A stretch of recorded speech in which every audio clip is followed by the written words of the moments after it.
What's up guys, Michael from Copper V Glass here. Just a quick review now of what I consider to be the best iPhone 5 screen protector. It is the anti-glare film from Power Support. It's only a front protect shield, doesn't come with any back protection I'm afraid, but it does come with two fronts in the pack. So we'll just have a look at the packaging now. You can see here anti-glare film set for the iPhone 5, real nice kind of graphic there, the iPhone 5 itself. It's basically a redone version of the original HD anti-glare film set for the iPhone 4 that I used to go on about all the time. Pretty much, again, the best film for the iPhone 4 at the time. This one now, though, like I say, made for the iPhone 5. And like I say, it is literally the best screen protector for protecting your iPhone 5. Obviously, it's a really nice device. You don't want it to get scratched up or anything, so I would definitely protect your device.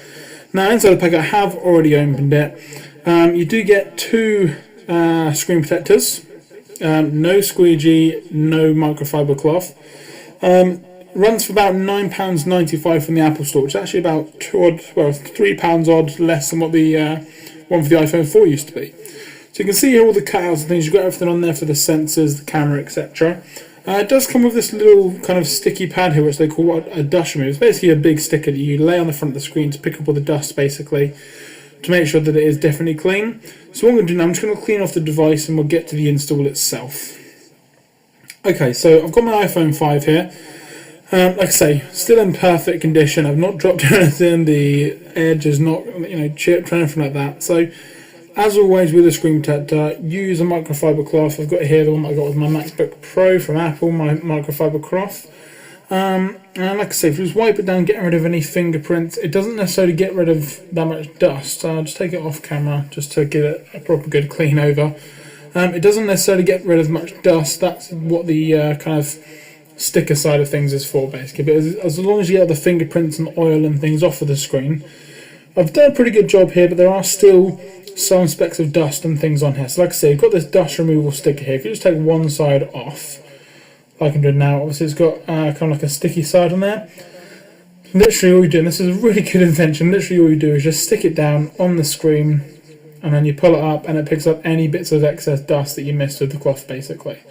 And it is literally the best way to clean the actual phone itself. I've never had any problems at all with it. Like I said, it definitely gets rid of everything that you need to.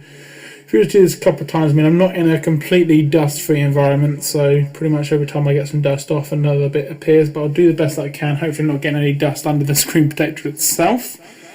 So it's looking pretty good now. Can't see really anything on there. Should be okay. Now, as always with the actual screen protector itself, I don't do kind of like take half the screen protector off, lay it down, etc., because you don't know what's on the underside of the screen protector. There may be dust on there that then appears on your screen. So what I normally do is I just take the actual screen protector completely off of the backing paper, or the backing kind of film, basically. So take off one corner here, try not to actually touch the screen protector. As long as you touch the edges like I'm doing here, you shouldn't have any issues at all. And then all I do is I basically just line it up with the home button first of all, because obviously there's a little bit around the home button where you want it to be kind of even. And then line it up with everything else on the top as well. I always have a card handy, like a driving license, bank card or anything, just to kind of get any bubbles out, seeing as it doesn't come with a squeegee. Otherwise I'd just use a squeegee. Then literally once it's in place, tap it down and just let it do its work. And obviously you will get some bubbles, as I've got on here now, but as long as you've got a card with you, literally all you need to do is just kind of use the edge of the card, like the pointy edge basically, and just get rid of any bubbles. You can see there, it gets rid of them pretty much completely. And so once you've got rid of all the bubbles, just go over it with another microfiber cloth, basically. Now, in terms of the bigger bubbles, what you want to try and do with these ones is get them pushed towards the edge. Now, again, very simple to do. As long as there's no dust under there, then you can get rid of every single bubble that you've got on the screen. The only time you'll have an issue is if there's a speck of dust, and it kind of, although it's a very small bit of dust, and it doesn't really seem like it would make that much difference, it will lift the screen protector ever so slightly, leaving an air bubble that you cannot get rid of. So if we just have a look here, getting rid of that one as well. So as you can see here, pretty much all of the screen, all the bubbles there are gone. There's a couple of like line bubbles, as I call them, at the top, where it's just literally like a hair size amount of air caught in the top corners and things. Now, as we can see here, once the screen protector on, I have done pretty much a perfect job. You can see here around all the ports and everything, around the home button, everything that's completely perfect.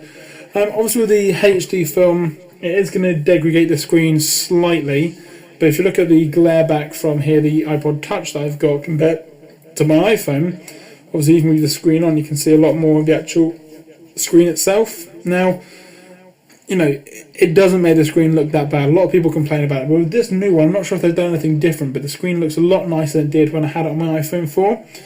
You can still see everything perfectly fine. The viewing angles, they're all perfectly fine as well. You've still got the amazing viewing angles that the iPhone 5 screen offers, basically. So like I said, this has been a quick look at the power support anti-glare film for the iPhone 5. Like I say, you can pick it up from the Apple Store for $9.95. I'm pretty sure it's the only screen protector that they do in there. They don't do any other screen protector from any other manufacturer. But I would highly recommend it. I would definitely give this product a 10 out of 10. So I'll catch you in the next video.